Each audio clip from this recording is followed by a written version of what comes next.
Bonjour tout le monde, j'espère que vous allez bien. Aujourd'hui, nouvelle vidéo, et vidéo un petit peu particulière, je vous l'admets. Oui, je fais des grands gestes et je danse un peu en même temps que je parle, c'est important. Vidéo un petit peu particulière et un petit peu différente de ce que j'ai l'habitude de proposer sur cette chaîne YouTube, mais ça fait un moment que j'avais très envie de faire ça et j'espère vraiment que ça va prendre et que ça va vous faire kiffer. Pour ceux qui ne savent pas, à côté du YouTube, je suis motion designer en freelance. Qu'est-ce que c'est le motion design? C'est grosso modo de l'animation 2D et 3D pour des sites internet, des publicités, de la communication, etc. Pour faire simple, tu prends des images ou des illustrations et tu les mets en mouvement, avec ou sans musique, avec ou sans son, avec ou sans storytelling, on va dire. C'est très large et globalement ça peut aller du projet perso au projet pro évidemment. Je vais pas rentrer beaucoup plus dans le détail du motion design étant donné que j'ai déjà fait des vidéos justement auparavant, et c'est d'ailleurs la raison pour laquelle j'ai une petite partie de ma communauté qui me connaît pour ça et qui justement a envie d'en voir un peu sur la chaîne sous la forme de vidéos. Du coup je me suis posé et je me suis demandé tout simplement ce qui pourrait être intéressant de vous partager, et je me suis dit que j'allais tout simplement faire une animation, vous montrer comment j'ai fait dans les grandes lignes. Attention, on va essayer de pas trop rentrer dans la technique etc, parce que ça peut vite être le bordel et vous perdre un peu je pense, et puis évidemment vous montrer le résultat, comment j'ai obtenu ci, comment j'ai obtenu ça, pourquoi j'ai fait comme ci, pourquoi j'ai fait comme ça. Enfin voilà, grosso modo on va parler un petit peu autour de ce que j'ai fait pour cette vidéo. Pour la thématique justement, attention, j'ai quand même pensé à vous, mes chers amateurs de marques, streetwear, sportswear, etc. Puisque j'ai tout simplement pris le logo Nike, la bonne vieille virgule, et je me suis dit que j'allais faire une animation en motion design autour de ce logo. Je suis très content de faire cette vidéo et j'espère que vous aussi, d'ailleurs si c'est le cas évidemment, je vous encourage à mettre un gros pouce bleu comme d'habitude et à la partager aussi, ça fait très plaisir. Si vous voulez montrer un vrai soutien, je vais faire un truc qui peut être assez cool. Je vais poster mon animation sur Twitter quelques jours après avoir sorti la vidéo pour ne pas vous spoil. Finalement le tweet sortira en même temps que la vidéo, donc c'est disponible dès maintenant. Venez faire ça juste après, ça serait cool et bon visionnage. Et je vais mentionner Nike pour le kiff, alors si vous voulez vraiment suivre le délire, venez les mentionner dans les commentaires et retweeter le tweet, ça serait énorme. Ça fait toujours plaisir d'avoir bêtement quelques statistiques sur ce genre de publication, et puis ça montre un peu le soutien que vous m'apportez tout simplement. Dernière petite chose avant d'attaquer et de passer sur l'ordi, si ce premier épisode vous a plu autour du logo Nike, n'hésitez pas à me suggérer dans les commentaires le second épisode, et puis si ça vous a plu évidemment, on enchaînera sur un deuxième quelques semaines plus tard. Voilà, trêve d'introduction, c'était important de mentionner un peu tout ça, j'espère que vous êtes chaud, et j'espère que vous allez bien accueillir ce que j'ai fait aussi mine de rien, même si c'est pas grand chose, je me suis fait kiffer. On y va, venez avec moi, let's go!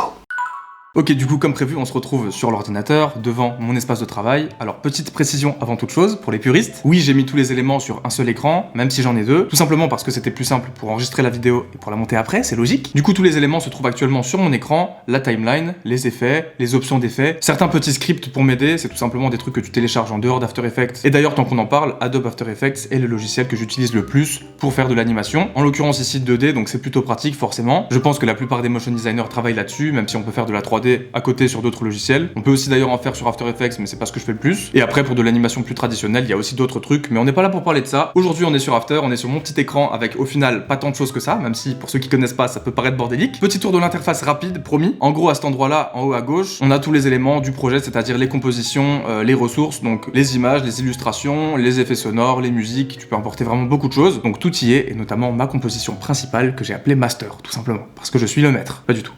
En bas, on a les effets, en gros. On peut aussi rajouter des presets, donc des effets que tu télécharges encore une fois sur internet. À cet endroit-là, on a les options d'effets. En gros, c'est quand tu cliques sur un calque qui représente un élément sur la composition. Tu retrouves en gros ici les effets qui lui sont associés tout simplement. Ensuite, ça, typiquement, Motion V2, c'est un script que j'ai téléchargé, dont je me sers énormément. Et un script, en gros, tout simplement, c'est quelque chose qui est censé t'aider à animer. Ça, du coup, c'est mon écran. C'est vrai que c'est assez petit, mais c'est comme ça que j'ai travaillé. Et d'ailleurs, je vous mettrai une petite séquence accélérée, je sais pas encore trop quand dans la vidéo, de tout le process de création de l'animation, vraiment accéléré, je pense, x5000, parce que ça m'a pris genre 2 ou 3 heures au moins. Et oui, vous allez voir, on dirait pas, mais c'est le cas. Ensuite, là, grosso modo, c'est pour changer la typo, la taille, etc.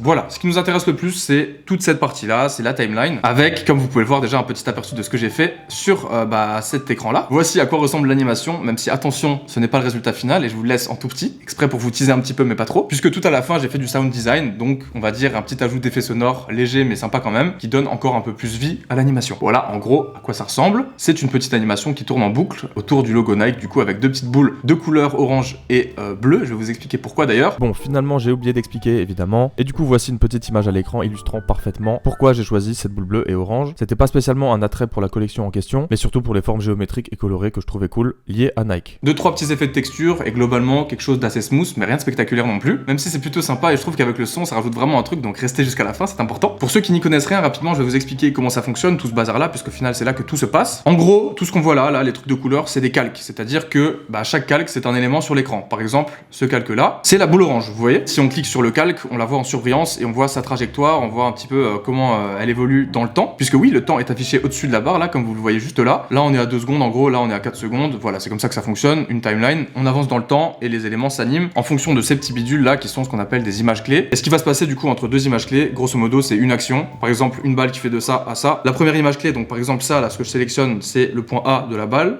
et ça, c'est le point B. Si tu décales la position, tout simplement, voilà. Vous voyez là ce qui se passe? Ça, c'est la position sur X, donc c'est-à-dire sur l'horizontale. Ça, c'est la position sur Y, donc la verticale. Bref, on va pas plus rentrer dans le détail, mais grosso modo, voici tous mes calques, avec beaucoup de choses, hein. Vous voyez, il y a beaucoup de petites notions un peu partout. C'est vrai que ça fait un peu pilotage d'avion au début, hein. Quand on connaît pas, ça peut faire peur, mais ne vous inquiétez pas, c'est pas si sorcier. Même si, encore une fois, on n'est pas du tout là pour rentrer dans la technique, je voulais surtout vous montrer un petit peu comment j'avais fonctionné. Donc voilà, tout simplement, en bas, on a les fonds. Le fond blanc au début, juste là, le fond gris ici, puisqu'on a, vous voyez, une transition au niveau des fonds. Et puis à la fin, on revient sur un fond blanc. En général, les calques de fond, tu les mets tout en dessous, puisque c'est ceux qui sont tout au fond de la composition, tu vois ce que je veux dire? Plus le calque est bas, plus il est en dessous. Quand tu fais un sandwich, tu mets le pain en bas, la salade au-dessus, la tomate au-dessus, le jambon au-dessus. Bah là, c'est pareil en gros, tu vois, c'est un peu con comme exemple, mais c'est ça. Le pain qui soutient tout, c'est le fond qui est en bas, voilà, tout simplement. Ensuite là, j'ai mis un petit effet de grids. Alors ça, en gros, c'est, vous voyez les petits points dans le fond là. Vous voyez les petits points qui bougent un petit peu là, ça fait de la texture. Ça rajoute un tout petit quelque chose comme ça, et très franchement, c'est purement artistique, on va dire, ça sort de nulle part. Il n'y avait pas spécialement d'idée derrière ça, mais voilà, ça rend plutôt bien quand on le regarde. Moi, je suis content. C'est un effet que j'utilise assez souvent. UI grids, ça permet de faire des espèces de petits points, des petits quadrillages comme ça,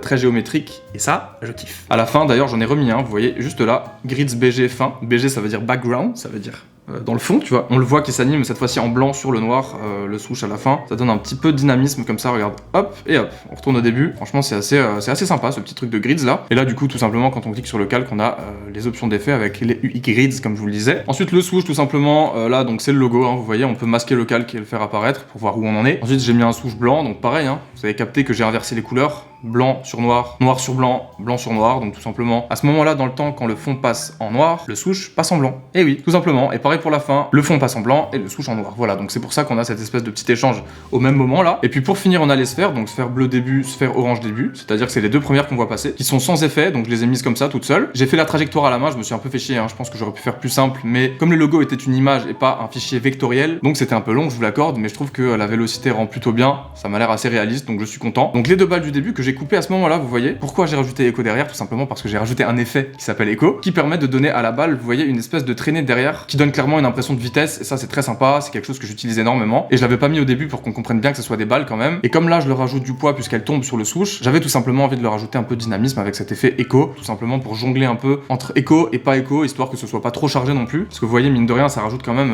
un effet qui est plus trop sphérique du coup, hein, à la balle, que j'avais envie d'avoir absolument au début et à la fin de mon animation, dans les moments où tout simplement la balle roule et ne tombe pas sur le swoosh. Vous voyez, l'écho là, il est vraiment sur l'endroit où les balles chutent et poussent, on va dire, le swoosh jusqu'à ce qu'il soit stable et qu'il se mette droit. Hop, petit effet de rotation tout simplement, hein. C'est vraiment tout bête. C'est comme ça que ça fonctionne, hein. Tu vois, t'as un calque, tu t'amuses, hein. Hop, si par exemple le swoosh là, ici je mets un point d'échelle, 3 secondes à peu près, on met la taille comme ça. Un peu plus tard de 3 secondes, j'ai envie que le swoosh soit énorme, bah ça va faire comme ça, tout simplement. Voilà. Vous voyez là les deux points que j'ai posés, ici et là. Donc voilà, ne rentrons pas plus dans les principes de l'animation pour l'instant, parce que je voulais juste vous montrer comment j'avais fait pour celle-ci. Et si jamais un jour vous voulez que je vous fasse éventuellement une vidéo un petit peu plus, on part de rien ensemble et on fait un tout petit truc tranquille, pour vous montrer comment ça fonctionne, dites-le moi, mais bon, je suis pas là non plus pour faire des tutos. Et d'ailleurs, on va s'arrêter là pour la partie After Effects. Maintenant, je vais vous montrer tout simplement comment j'ai rajouté quelques petits effets sonores et comment ça rend pour le final. Je suis très heureux dans cette vidéo, sachez-le. Ok, du coup, on se retrouve cette fois-ci dans Adobe Premiere, qui est mon logiciel de montage globalement pour mes vidéos et quand je fais du sound design justement, de l'effet sonore sur mes animations. Cette fois-ci, on va pas détailler le logiciel parce que franchement, ça serait un peu s'éloigner du sujet. Mais en gros, ici, on a tous les éléments sonores que j'ai ajoutés, que je suis allé choper sur une petite bibliothèque libre de droit. Je vous laisse toujours l'animation en petit à l'écran, mais cette fois-ci, vous allez avoir droit au son. Et du coup, comment ça rend, je vous montre et je vous explique après ce que j'ai voulu faire.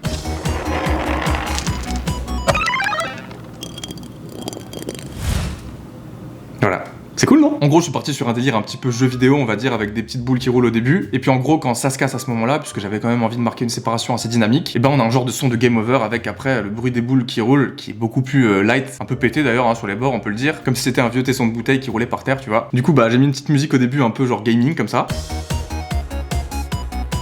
Ensuite, j'ai mis ça. Pour le délire des balles qui roulent, justement, tout simplement, hein, des petites boules en bois. Ensuite, un petit effet en plus que j'ai trouvé cool. Voilà, ça fait un peu bille dans un sac qui se mélange, tu vois, donc je trouvais ça pas mal. Et évidemment, quand vous voyez des couches superposées comme ça, c'est comme sur After Effects, tout ce qu'on a au même moment apparaît au même moment, et là, comme c'est du son, on les entend au même moment. Tu vois ce que je veux dire? Pas bête, hein? Ensuite, ici. Voilà, là, c'est le genre de truc de game over, j'avais bien aimé, il est là, tu vois. Ici, on a quoi? Voilà, une petite cassure tout simplement. Comme si tu sectionnais quelque chose, quoi. Boum, tu vois, crac. Voilà, bref, t'as compris. Ici aussi, un genre de petit effet dégringolade. Voilà, comme si ça se cassait la gueule. Et puis là, bah, le délire de tesson de bouteille un peu pétax sur les bords. Voilà, j'aime trop le sound design les gars, j'adore ça. C'est vraiment la partie la plus intéressante je trouve à la fin d'une animation quand tu lui donnes vraiment vie. Pour moi ça fait beaucoup le son, hein. Peut-être 50% genre en vrai. Et puis du coup à la fin un swoosh un peu enflammé comme ça. un peu genre une torche, je sais pas pourquoi, ça m'a fait kiffer. Donc voilà, c'est tout pour Adobe Premiere. Maintenant, on va fermer tous ces logiciels de malheur très compliqués. Et du coup, voici le final, je vous mets ça en boucle 2 ou 3 fois. Let's go!